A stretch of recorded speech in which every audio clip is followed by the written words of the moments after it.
If you're like me, you're obsessed with the idea of owning dividend stock, which is essentially just like owning a little black cash box that throws you money without you having to actually do anything other than put money into it. But there's one massive mistake that you could make when investing in dividend stocks that I myself unfortunately made. Use this video to learn from my mistake. Hey everyone, my name is Brad, and in 2012 I was $30,000 in debt, and since then I have tried everything under the sun to make money and invest that money. Some have worked out well and some not so great. But that is the whole point of this channel, to show you my mistakes and triumphs while giving you monthly net worth updates along the way. Please subscribe if this is the type of content that you want to see. Okay, back to dividend stock. If you don't know what that is, it's a stock that you purchase with your hard-earned money, and it gives you back a certain percentage every quarter or maybe every month depending on the stock. Of course, these percentages can vary wildly from a fraction of a percent to well over 10% yearly. These high-paying dividend stocks can be very enticing, and I'm ashamed to admit that they have sucked me in, but I paid the price of naivety so you don't have to. So what is this massive dividend investing mistake that I made? It isn't the fact that I bought a high-paying dividend stock. No, it is the fact that I bought a lot of what are called non-qualified dividend stocks. After this video, I suspect you're not going to buy a stock that pays you non-qualified dividends ever again.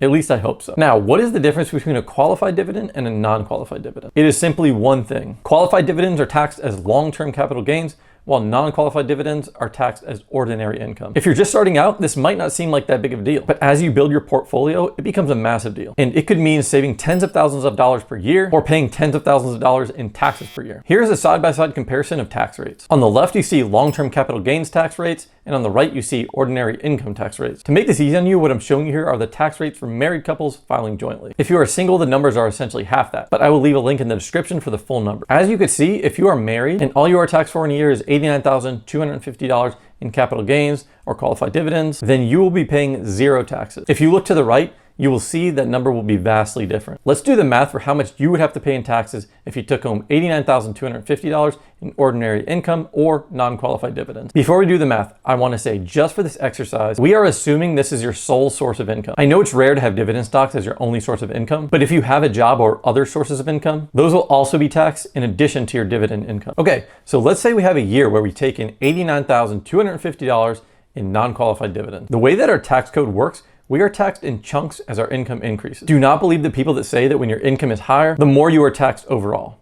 That is simply not true. With that being said, our first $22,000 will be taxed at 10%, so 22,000 times 0.1 equals $2,200. That is the first chunk taken out. Our next chunk is from $22,000 to $89,250, which will be taxed at 12%. Let's do $89,250 minus $22,000 to get the value of that chunk, and that is $67,250. Now we must multiply $67,250 times 0.12, and that is $8,070. That is another big chunk of tax. Now you have a concrete example of why non-qualified dividends are going to be a bad investment. Here's the difference between qualified and non-qualified dividends after tax. Assuming you take home the same amount, $89,250 in 1 year of qualified dividends, you are now paying zero in taxes. That's a great feeling. Now with non-qualified dividends, if you got paid the same exact amount, you would be taxed $10,270. Again, $2,200 for the first chunk at 10% and $8,070 for the next chunk taxed at 12%. Obviously, the scenario that I just talked about is highly unlikely because getting two dividend stocks, qualified versus non-qualified, to pay the same exact amount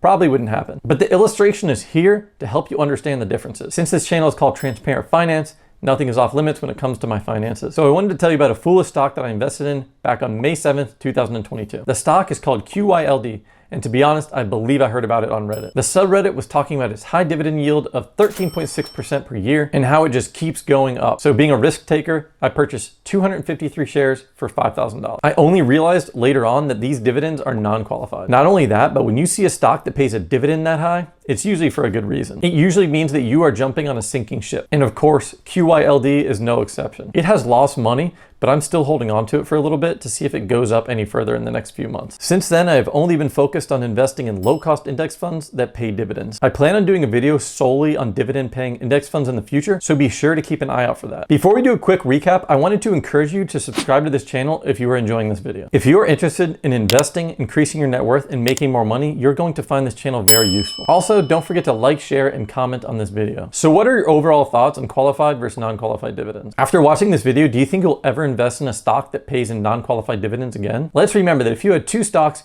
one paid qualified dividends of $89,250 and the other paid the same amount but in non-qualified dividends, you would be paying over $10,000 in taxes on the non-qualified dividend stock. For me, this is an easy decision. And all you need to do to find out if a potential stock pick is qualified is to hop on Google and type "is blank qualified dividends." So in my case, I type in, is QYLD qualified dividends? And of course, for me, the answer is no. Let's also not forget that just because a stock has a high dividend yield does not mean that it's a good investment, even if it does pay in qualified dividends. Some companies purposely pay high dividends in order to entice investors to pump money in, despite being a lost cause. In my opinion, if the dividend yield is over 6%, I would be very hesitant to invest now that I know what I know about dividend stock. I am really looking forward to hearing what you all have to say about this, so feel free to comment on what your thoughts are. That's it for now. Until next time, keep at it.